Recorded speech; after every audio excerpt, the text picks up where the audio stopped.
अरबों साल पहले एक बहुत बड़ी घटना घटी जिसने पृथ्वी के इतिहास को बहुत प्रभावित किया और चांद का निर्माण हुआ।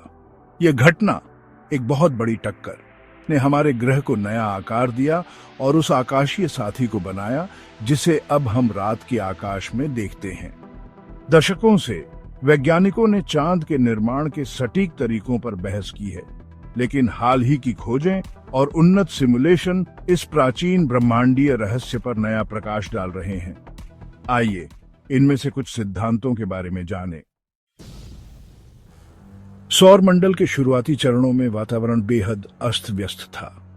अंतरिक्ष मलबे, धूल और गैस से भरा हुआ था, जबकि नवगठित सूर्य और उसके आसपास के ग्रह अभी भी विकास की प्रक्रिया में थे। कई पिंड अभी भी टकरा रहे थे और कुछ, जिनमें पृथ्वी भी शामिल है, अपने निर्माण के बीच में थे।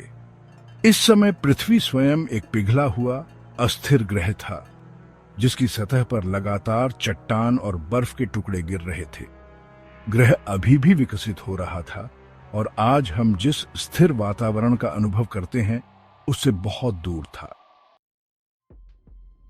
इस अराजक काल के दौरान किसी समय मंगल ग्रह के आकार की एक विशाल वस्तु, जिसका नाम थिया है, तस्वीर में आई।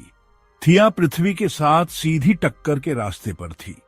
वैज्ञानिकों का मानना है कि थिया कई भ्रूण ग्रहों में से एक था जो प्रारंभिक सौर मंडल के विकास के दौरान बन रहे थे।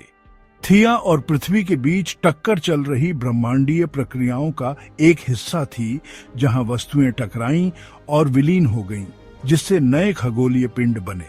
जैसे ही थिया पृथ्वी के पास आई, टक्कर का पैमाना और गति बहुत बड़ी थी, जिससे भारी मात्रा में ऊर्जा निकली। यह एक सामान्य प्रभाव नहीं था, यह एक विनाशकारी घटना थी जो पृथ्वी के इतिहास और चंद्रमा के भविष्य के निर्माण दोनों के क्रम को नाटकीय रूप से बदल देगी। टक्कर ने पूरे सौर मंडल में सदमे की लहरें भेज दी।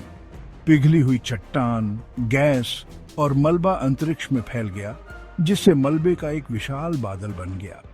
इस प्रभाव ने पृथ्वी की धुरी में भी नाटकीय बदलाव किया, जिसने बाद में ग्रह के मौसमों में योगदान दिया। टक्कर के बाद थिया और पृथ्वी का मलबा केवल अंतरिक्ष में नहीं बिखरा, इसके बजाय ये पृथ्वी के चारों ओर कक्षा में जमा होने लगा। धीरे धीरे समय के साथ जमा होता गया। धूल और मलबे के इस झुंड ने अंततः एक नया पिंड बनाया, जो चंद्रमा बनेगा। शुरू में चंद्रमा एक गर्म, पिघला हुआ द्रव्यमान था, ठीक उसी तरह जैसे टक्कर के ठीक बाद पृथ्वी थी। लाखों वर्षों तक चंद्रमा की सतह पिघली हुई रही, जिस पर मैग्मा के विशाल महासागर छाए हुए थे। समय के साथ जैसे जैसे चंद्रमा ठंडा होता गया, उसकी सतह जमती गई, जिससे वह चट्टानी सतह बन गई जिसे हम आज पहचानते हैं। प्रारंभिक चंद्रमा पृथ्वी के बहुत करीब था और इसका गुरुत्वाकर्षण खिंचाव अधिक मजबूत था, जिसने पृथ्वी के ज्वार को आकार देने में महत्वपूर्ण भूमिका निभाई। पृथ्वी पर जीवन के शुरुआती विकास पर इस प्रभाव का बड़ा प्रभाव पड़ा होगा। जैसे जैसे चंद्रमा ठंडा होता गया, वैज्ञानिकों ने एक महत्वपूर्ण खोज की। अपोलो मिशनों द्वारा लाई गई चंद्रमा की चट्टानें रासायनिक रूप से पृथ्वी की चट्टानों के समान थीं। इस खोज ने एक महत्वपूर्ण सुराग प्रदान किया। इससे पता चला कि चंद्रमा मूल रूप से पृथ्वी का हिस्सा था। चट्टानों की संरचना ने पुष्टि की कि चंद्रमा पृथ्वी और थिया के बीच हिंसक प्रभाव के दौरान उसी सामग्री से बना था। हालांकि हाल के शोध ने इनमें से कुछ लंबे समय से चली आ रही मान्यताओं को चुनौती दी है कि यह महीनों या वर्षों में धीरे धीरे बना है। नासा के नेतृत्व वाले एक अध्ययन से पता चलता है कि पृथ्वी थिया टक्कर के कुछ ही घंटों बाद चंद्रमा का निर्माण हुआ होगा, जिसमें निकली हुई सामग्री सीधे कक्षा में जमा हो गई। यह तेजी से गठन पृथ्वी के साथ चंद्रमा की समस्थानिक समानता, उसके द्रव्यमान, कक्षा और पतले क्रस्ट की व्याख्या करता है। अधिक अच्छी तरह से उच्च रिजोल्यूशन सिमुलेशन के महत्व पर प्रकाश डालता है। गोटिंगेन विश्वविद्यालय और मैक्स प्लैंक संस्थान द्वारा एक अन्य अध्ययन बताता है कि चंद्रमा मुख्य रूप से पृथ्वी के मेंटल से बना है, जिसमें थिया का थोड़ा सा योगदान है।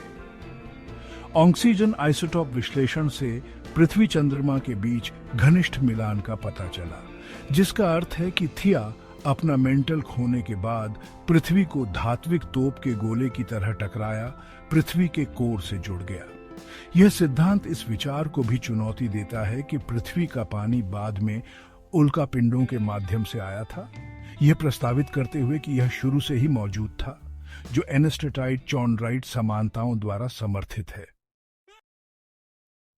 चंद्रमा का निर्माण न केवल एक प्रलयंकारी घटना का परिणाम था, बल्कि एक ऐसी घटना थी जिसने पृथ्वी को इस तरह स्थिर करने में मदद की जिसका आज भी ग्रह पर प्रभाव पड़ता है। चंद्रमा का गुरुत्वाकर्षण खिंचाव पृथ्वी के झुकाव को स्थिर करता है, जो स्थिर जलवायु और नियमित मौसम बनाए रखने के लिए महत्वपूर्ण है। पृथ्वी पर जीवन के विकास में इस स्थिरीकरण ने महत्वपूर्ण भूमिका निभाई है। इसके अतिरिक्त चंद्रमा का गुरुत्वाकर्षण पृथ्वी के ज्वार को प्रभावित करता है, जिसका अरबों वर्षों में ग्रह के पारिस्थितिक तंत्र पर महत्वपूर्ण प्रभाव पड़ा है। पृथ्वी के महासागरों और ज्वार पर चंद्रमा के प्रभाव ने उन परिस्थितियों को आकार देने में भी भूमिका निभाई जिससे जीवन को पनपने में मदद मिली। चंद्रमा का निर्माण अंततः एक खगोलीय पिंड का निर्माण हुआ, जिसका पृथ्वी पर गहरा और स्थायी प्रभाव पड़ा है। चंद्रमा रात के आकाश में केवल एक निष्क्रिय प्रेक्षक नहीं है, इसने हमारे ग्रह के झुकाव, जलवायु और ज्वार को आकार दिया है। ये सभी पृथ्वी पर जीवन के विकास के लिए आवश्यक रहे हैं। चंद्रमा का निर्माण चाहे थिया के प्रभाव से हो या पृथ्वी की अस्वीकृत सामग्री से, हमारे सौर मंडल के इतिहास की एक मूलभूत घटना है। ये पृथ्वी की अस्थिर शुरुआत की याद दिलाता है और एक निरंतर उपस्थिति जो ग्रह को सूक्ष्म लेकिन महत्वपूर्ण तरीकों से प्रभावित करती है। हमारे सबसे करीबी खगोलीय पड़ोसी के रूप में चंद्रमा का अस्तित्व पृथ्वी और समग्र रूप से सौर मंडल के अतीत और भविष्य में बहुमूल्य अंतर्दृष्टि प्रदान करता है। अगर आपको वीडियो पसंद आया हो तो ऐसे ही और कंटेंट के लिए नोएसिस कॉर्नर को लाइक और सब्सक्राइब करना ना भूलें।